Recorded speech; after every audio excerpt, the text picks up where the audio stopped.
up, guys? Welcome to Dallas. Thank you. Have you ever found, like, at one of these events, one of these cons, that there's like a really long walk between like the curtains and the stage, where like you have to make the decision whether to run or walk slowly and make them clap longer? Have you ever had the really long walk before? It's not, it's not actually the walk that bothers me. When I was at school, one of my best friends, I went to school with a lot of people, like 1,000 people in the school.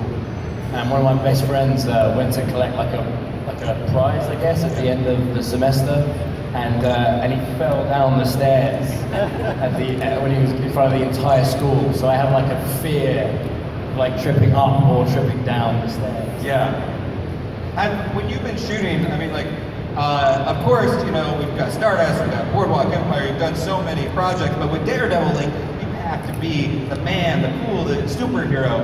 Have you ever, like, during shooting, like, tripped or done something really goofy where you're like, oh, this is my cool moment, and then screw it up by, like, tripping or whatever?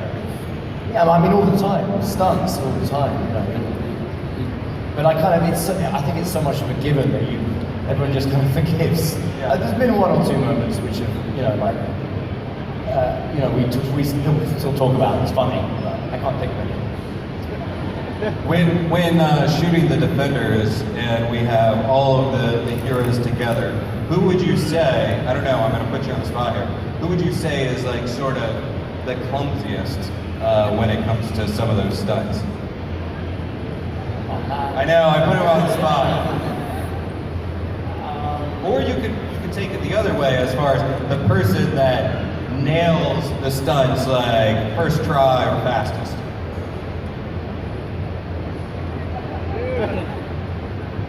Oh man, I don't know. You've already got me naming names. I know, yeah. I'm putting you on the spot. All right, I'll move past that. Actually, I mean, we have some audience questions, so I'm going to go ahead and throw to those. Like I said, guys, if you're able, like, crouch down so you're not blocking the people behind you in line, so that way everybody can see. But I'm going to start with over here as first question. So, yeah, my name is Robert. You do a great job on the show. When you're preparing for the role of Daredevil, how did you get into the part? What was the last word? How did you get into the role of Daredevil mentally as an actor? I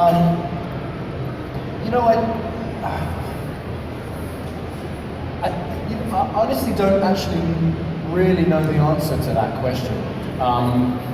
That sounds like a strange thing to say, I think, but this is true of any role, I think. My experience as an actor is that when you get a role, you do as much research as is available to you. So with this particular role, that's a huge amount, because you've got 60 plus years of comic books to read. And I think what happens is you just kind of read and read and read, and you start to recognize traits in yourself that you think are similar to the ones the character has, and you just start focusing on those. It's kind of an odd process, because you try not to ever, if you try and kind of put on a funny walk or something, or like do a funny voice, or try and like when you're telling a joke and you do an impression of someone, if you do that on TV, I don't think it'll work. I think it will look like you're acting, So the trick is to kind of just slowly kind of morph into this other guy and find how he thinks, and try to identify what traits you have with this character in common, so that you can work on those. And then also, try and find out what do you not have in common? What are the areas that you have to work on? One of the things that I do as a human a lot is smile. And I remember thinking early on, I'm not sure DD smiles as much as I do. So that was something I had to work on. I literally stopped smiling. But it's got to be tricky as an actor because as you're crafting that role, that character, if you take on certain affectations, you're potentially stuck with that thing for the next several seasons, like a certain walk or things like that, right? Right. Yeah. So you want to be careful. Actually, a few years ago, I was doing a movie, and when I turned up for the first day, I had a huge beard. I hadn't shaved for a long time. I hadn't worked for a long time. and I had this huge beard, and they put me into hair and makeup. I think we were shooting in a couple of days. They put me into hair and makeup, and they said, right, you'll do hair and makeup, and then we'll have some lunch, and then kind of do a costume fitting or whatever. And so I was shaving my beard, and I thought, just for fun, for lunch, I was going to leave these huge, like Wolverine sideburns. Just for fun, right? Just because when you're shaving a big beard, you got to have at least 5 minutes of like, what if I did this, And then I went to lunch, and the director walked up to me and was like, oh, cool, keep that. And that was the next 4 months, And it was like, and it's fine on set because you're an actor, you're doing a thing, but like you walk around your town, and people are like, "That's a choice."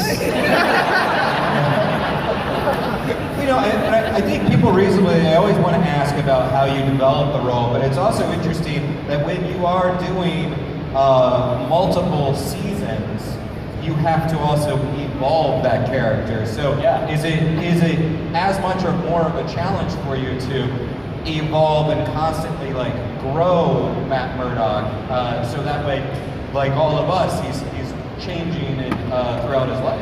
Yeah, that's been a real challenge, and it's the first time that I've come up against something like this. So, I've now played this character for, I don't know, I can't do the maths quick enough, but like close to 40 something hours. And no matter how brilliant the writing is on our show, you're gonna come up with similar situations, you're gonna say similar lines, and in order to be consistent as a character, people do tend to think pretty similarly to how they have done in the past, So for me, the thing that I've been working with the showrunner this year a lot on is like, how has Matt's attitude towards life changed since the end of The Defenders? The good thing about the end of The Defenders, it was such a massive moment for him personally, that we were given the opportunity, I think, to meet a slightly different Matt Murdock than we've met before. And so I've really enjoyed kind of exploring that this season. Yeah, but it's a great question. It's trying to find that balance of like, what are the things that he's learned from, and therefore is a different person, has changed him, and what are the lessons he still hasn't learned, and he still has to learn at some point. We'll take another question over here. Hi. As a martial artist, I would like to say that I just love Daredevil. It is beautiful. To me, it's art. It's beautiful. With those long, continuous shots and fight scenes, what do you find challenging or difficult, or what kind of preparation goes into those types of scenes? Yeah, the one takers that we do, they're just challenging because I have to, you have to know all of it from start to finish. Whereas when we do other scenes where there's going to be more editing involved, I can learn pieces, smaller pieces at a time, maybe 6 to 10 moves, and then I can work on that, we can film it, and then I have a break and I can learn the next bit. When we do one take, it's I have to know the whole thing start to finish, and also there's always that added pressure that you're going to get like however many minutes it is. Let's say it's 6 minutes, you're going to get to the 5th minute and it's going perfectly, and then you do something that ruins it, for everyone else, and you have to kind of do it again. So that's one of the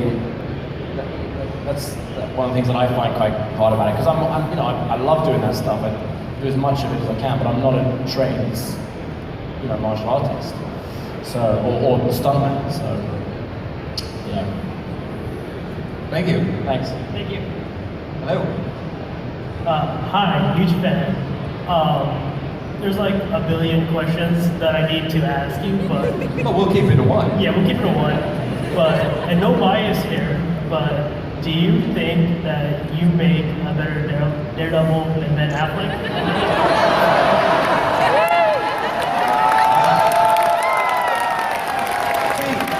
And you thought I put you on the spot earlier, and now you're on. Wait, isn't he here? He's here, but he doesn't have a panel. And isn't he like a big guy? Yeah, he's Batman. Right, he's much better than Daredevil. And look, I'll answer this question the way that I've always answered it, which is that my honest opinion about that is that I thought Ben Affleck did a wonderful job as Matt Murdock. I think he's a great Matt Murdock. I don't think the film's quite right. Okay. But I think I think he did a great Matt Murdock. And I watched it and I actually took on board a number of things that he had included that I thought worked really well. Thank you. Okay, yeah, thank you.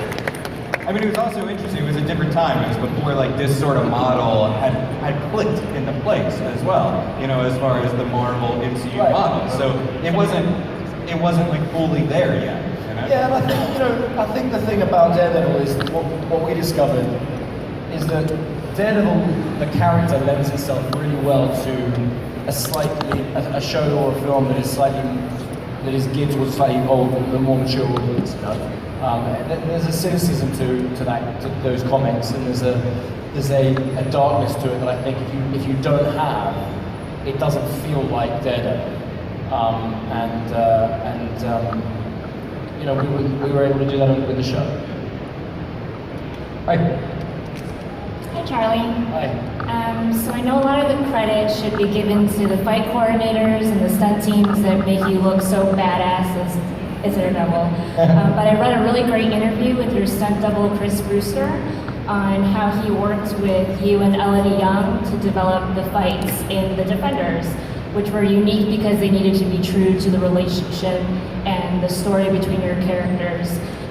Would you be able to share any insights on how you collaborated with Chris to bring these kinds of emotional storytelling moments into complicated fight scenes? Well, you know, Chris Brewster is such an incredible individual. I mean, what he can do regularly blows my mind. You know, it's a joy to work with him and watch him and train with him. I say this and I mean it 100%. Our show would not be anything like what it is or have the reception it's had if it wasn't for him. He's a massive, massive part of the success of the show. And from the very first day that I met him, we talked about character, which sounds like an obvious thing to say, but actually I don't think it is the case. I'm not sure that all stunt doubles are willing and able to go into character in the same way. I mean, they can do stunts, but can they bring a performance? And you know, me and Chris would talk, just talk about the physicality, about what are your shoulders doing? How do you walk? How does he move in between those tiny moments from one punch to another punch? Like, what is the body doing there that is true to this character? And it's got to the point now where Chris and I are so in tune with who this guy is that I can, if they tell me, oh, we have to go and film a different scene and Chris is going to have to do this part of this sequence over here, I 100% trust him to do it and know that it'll be identical to what I would have done, just better. And then Elodie is unbelievable because Elodie's like a black belt. So doing all of those stunt sequences with her was such a joy because she's so talented. And she, I like to think that I pick up the scenes quite quickly. I enjoy that aspect of filmmaking. I really like the physical aspect. So I work hard at it and I can pick up sequences quite quickly. But Elodie was just like twice as fast as I was. She was amazing. So those fight sequences in Daredevil 2 and Defenders were particularly enjoyable because there was so much competence. Thank you, great question. Thank you. Hello. First, thanks for coming out to Dallas. Thanks. And I was wondering, when you guys are done filming, Is it weird to see John Bernthal smile? John doesn't John doesn't smile in photographs. I don't know if you've noticed this. Like he just doesn't do it. It's not his thing. He can't smile in photographs. I can't stop smiling in photographs. But whenever we like on stage doing like a convention or a panel or whatever, if we're having photographs together, if you watch carefully, you can see me say under my breath, "Don't smile, John. Don't smile. Don't smile." Because I love to make him smile when he doesn't want to. You know? Yeah, John's such a. I mean, how good is Punisher? You know what I mean?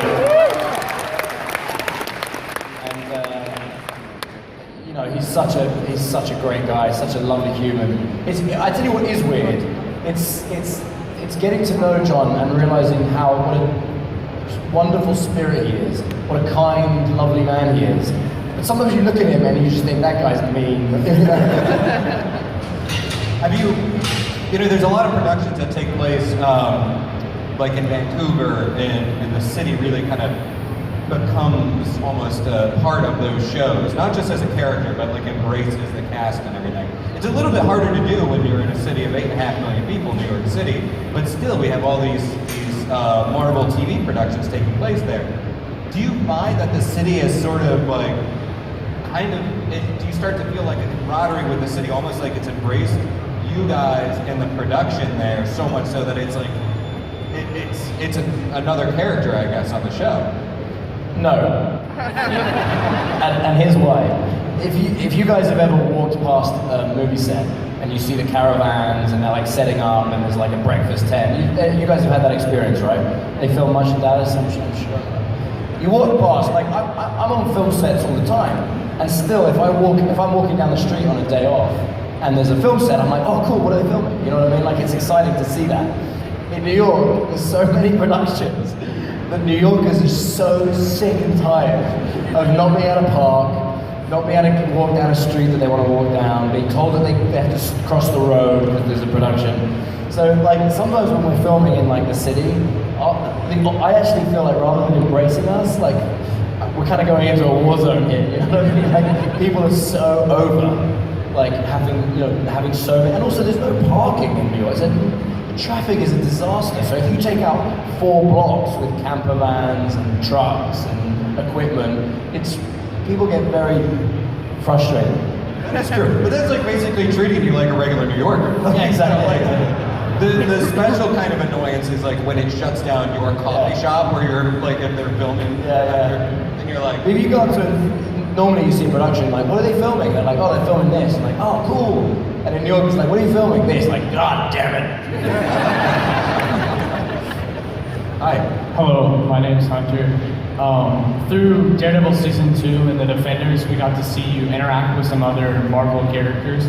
Is there another character you personally would like to see Daredevil interact with?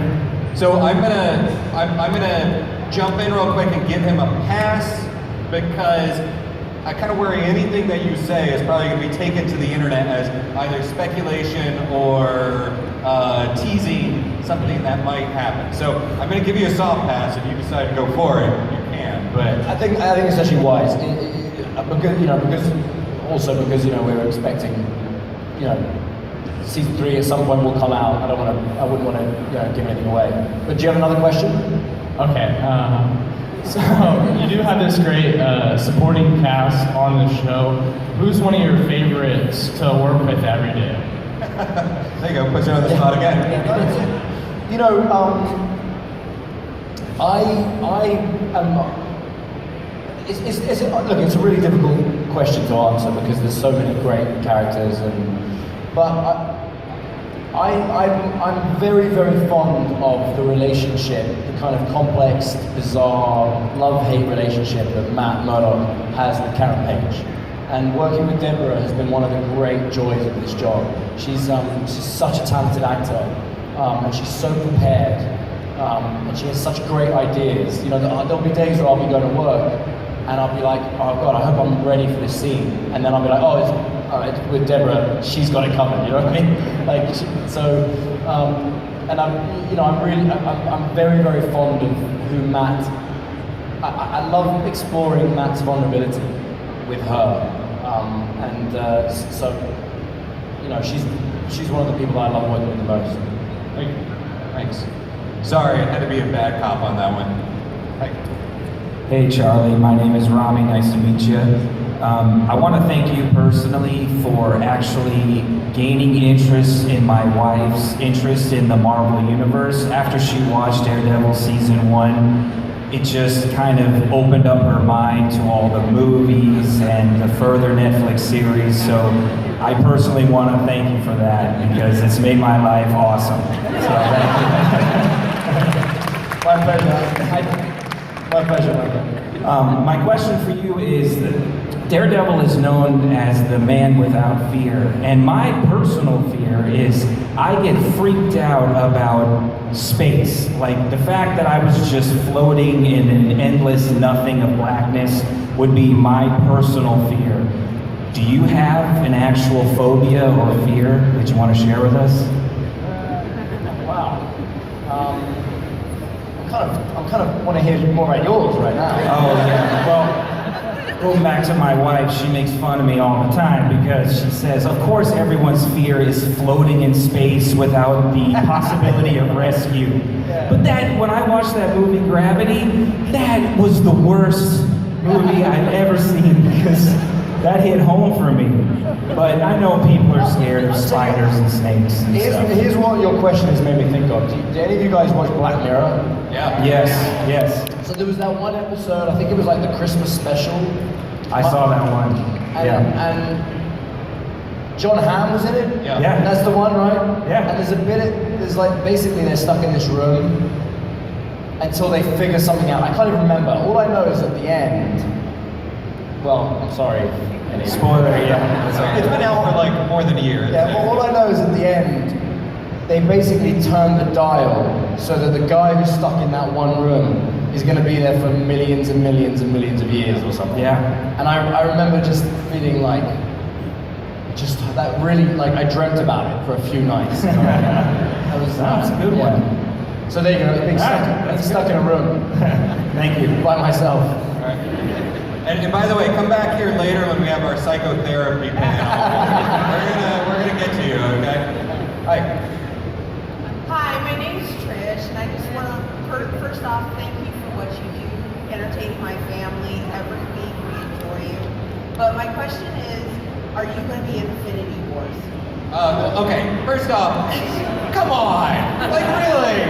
That's like asking like how's season 3 gonna end or begin or who's gonna be in. So we can't really ask that question. But what is your other question? I know you got a backup because you probably know I was gonna be a backup. Is there any movie that you're working on currently you can tell us about? Okay. Any projects down the line that you can share that you're focusing on? Yes, there is a movie that hopefully comes out this year. In 2015, there was a robbery in London of the Diamond District, and it kind of became very famous very quickly. These guys broke into a safe depository in London, and they stole millions and millions and millions of pounds worth of diamonds and cash, etc. And when they eventually found the guys, for a long time they thought it was like this, these amazing, young, athletic, mastermind criminals. And when they eventually found them a few months later, they all turned out to be in their 70s and 80s. Except this one guy, who was like the one guy who knew how to use a computer. And he was the only guy who they needed to get in and like shut off the security system. So I play that guy. Are you good, like when you're playing like Daredevil, you got like these ninja skills, and I don't know how this movie's gonna go as far as like the heist flick, but are you good about like sneaking around and not making noise, like when you're at home and you're trying to move around quickly and quietly? Are you good at that, or do you make a lot of noise? No, I feel like I'm good about it, but I've recently discovered that I might not be because we're doing a lot of night shoots, and so I'm coming home at like 4 or 5 a.m. and I'm coming in the house and I'm waking the baby up every single time. And then, you know what I mean? And it's like, I feel like I'm being really quiet. Maybe I shouldn't have cereal. But like when you come home and it's 5 a.m. and you're so tired, cereal, you know? Like really cheap cereal that you shouldn't be eating, especially if you play a superhero. Really sugary. Yeah, just like the stuff that you'd be ashamed of anyone else to see, you know what I mean? So like every bite, cereal that's supposedly for the baby, you know? every bite is like pronounced and like every crunch is like resonating throughout your whole house. Yeah. It's become like a thing, I can't help it. You know, I come in and I'm like, I gotta have my cereal. Ninjas don't eat cereal. Hi. Hey Charlie, thanks for being here. I'm just gonna, before you, I'm just gonna let the guys behind you into a little secret. There's no one at this mic, and you guys have been queuing for like forever. Is it pretty? Oh, they're all squatting because they're playing by the rules over there. Oh, they're sitting down. I take it back. Yeah. Go. I take it back. It's all right. Those nice people will let you back in the same spot in line, okay? Actually, now they've gone. You can go back. You can go back. We can really do this all day. Yeah. Sorry. Yeah, no problem. I was wondering, you hear such great things about working with Netflix, that they grant a lot of freedom, that they're really good to you guys, they have good notes. What's been your experience with that? Has it just been great?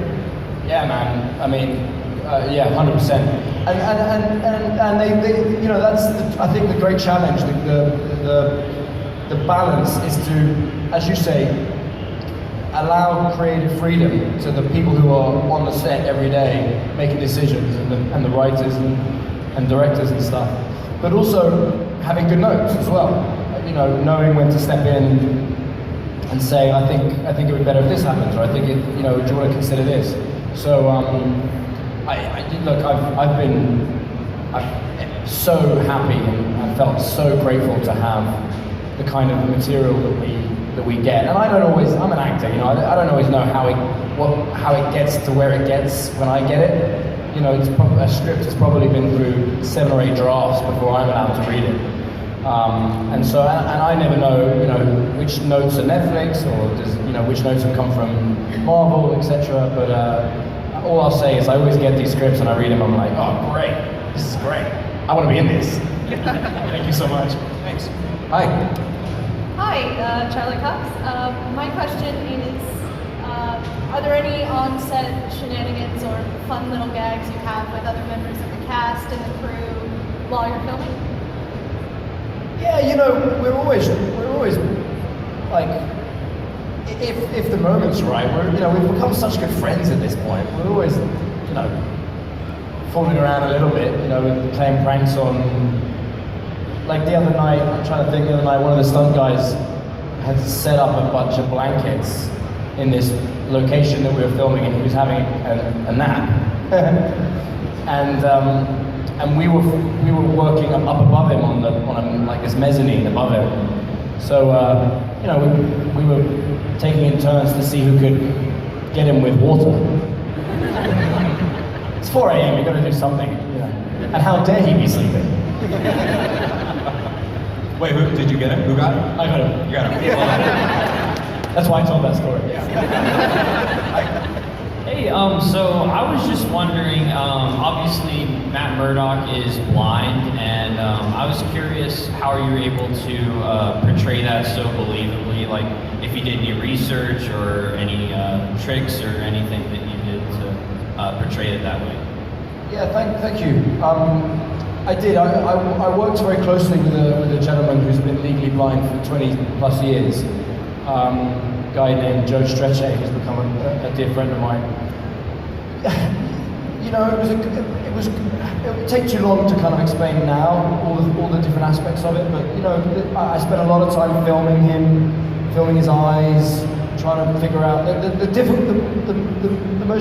the hardest aspect of it that I discovered quite quickly is that I can mimic what he does with his eyes quite easily, but that doesn't always work on camera because the camera isn't always where you would need it to be in order to tell that story. So what I've had to do is I have to adapt what my eyes do depending on where the camera is. And that at first was quite tricky. Because like, for example, when I talk with Joe, he will often, if I'm looking at him, his eyes will be looking closer to my mouth, for example, because he's probably looking towards where the sound is coming from. But if the camera is over here and I'm speaking to someone here, you can't tell. It just looks like I'm looking at them. So then I have to kind of exaggerate the vertical line a little bit, maybe look a bit lower or a little bit higher or stuff, just to kind of consistently tell that story. The trickiest aspect is, of course, as you guys will know, Matt is visually impaired, but he doesn't need his eyesight in order to function in the same way. So the tricky thing is, if I'm sitting at a table here and in the scene I have to pick up a glass of water or pick up something from here, Matt would never look to do that. So there's a lot of time wasted with me going. But of course, none of those we can't actually use any of that because in reality it just picks it up.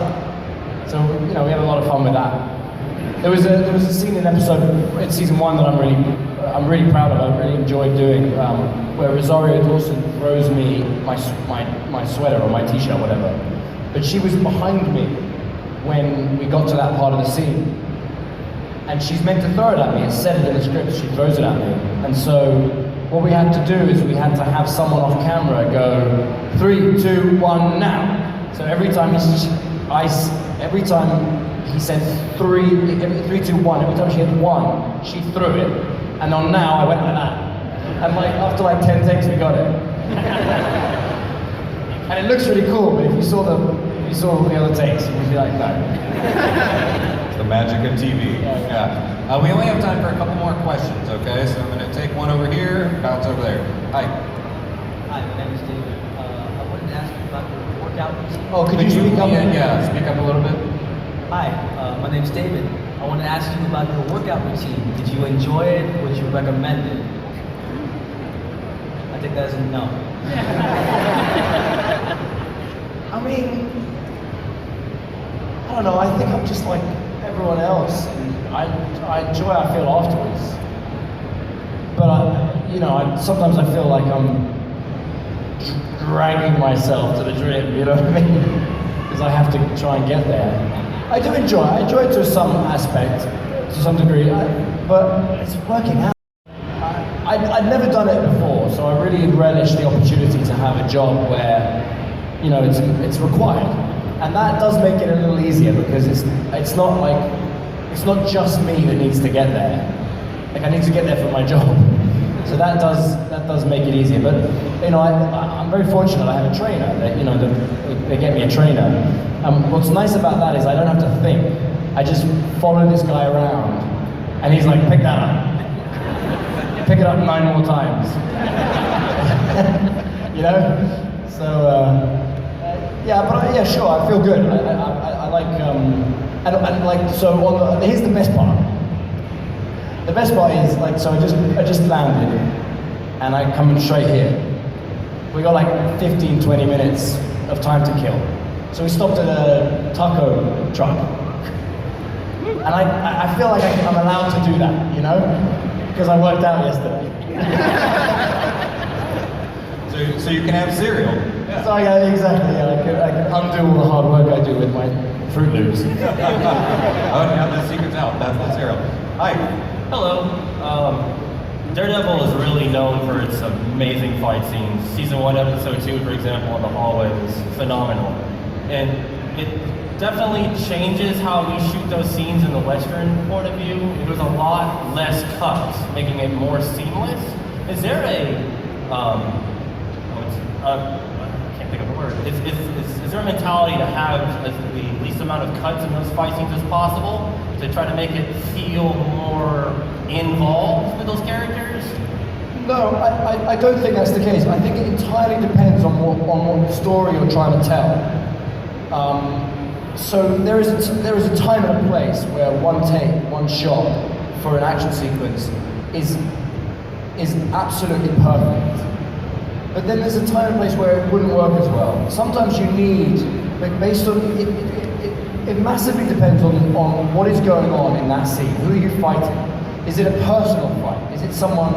Is your nemesis in this particular scene an old enemy who there's a lot of emotion around, or is it just a bunch of bad guys? You know what I mean? So you have to. That's really the job of the director and the writers and stuff to figure out how are they going to best tell this story. I think I will say this. I think one of the reasons the fight sequences have been enjoyed so much by fans of this show is not just because the choreography and the action is so good, which it is. It's also because there's storytelling in all of them. Every single punch and every single kick supposedly is talked about and discussed. And there's never just a punch for punch's sake. Everything should say something. Every punch is like a line of dialogue. Absolutely. You know, so you've really got to believe, in order for those sequences to be believed, you have to be invested in the story. One of the reasons, the fight that you're referring to, one of the reasons I think that works so well is because the nature of it being in a corridor with these doors going off. So there's this, you get to see a lot of it, and then there's these cool moments where you just hear the sound, and you don't know what's actually happening. What's actually happening is me or Chris are in there going like that, you know. But you get to think, you know, what's going on in that door, and then suddenly a microwave comes flying out, and then the scene resumes, you know, and you get to see it. So you get to see a bunch, and a lot of it is left up to the imagination. That's why I think that scene works really well. What's also cool about that scene is because we filmed it as a one-up, all those moments where it's slow and two people are getting up off the ground and they're breathing really heavily, that's real. Everyone was so tired, they had to find time to like catch their breath. And in a real fight, that would also happen. You watch any MMA or boxing matches, you need to recover. But when you're shooting an action sequence and there's lots of cuts, sometimes they forget to add that. You know, it's just punch, punch, kick, kick, punch, punch, and it goes on and on and on. In other scenes, in order to tell a story, you know, like you might have a fight going on over here, and then you've got another drama over there, and this guy's trying to get over there, and the other guy's trying to stop him. In order to tell that story, you have to cut. You have to be over here, and then cut to over there, what's going on, and tie it in, tie the two scenes in time. You can't do all that in a one. It's impossible. So it entirely depends on the scene, and whether, at the end of the day, whether the scene works is really a combination of the choreography and whether the scene was cut and directed in a way that tells that story in the most visceral fashion. But great question, thank you for asking. Thank you very much for coming. Thank you. Before I let you out of here, first up, everybody give a round of applause to our awesome interpreter that's on stage. Thank you so much for being here. And also, there was two, unless you dyed your hair real quick. Yeah. Like tag out, yeah, thank you so much. Tag out. And also, thanks so much for being here. She's her stunt double. Yeah. Charlie, thanks so much for being here. Dallas, Guys. thank you, and give it up.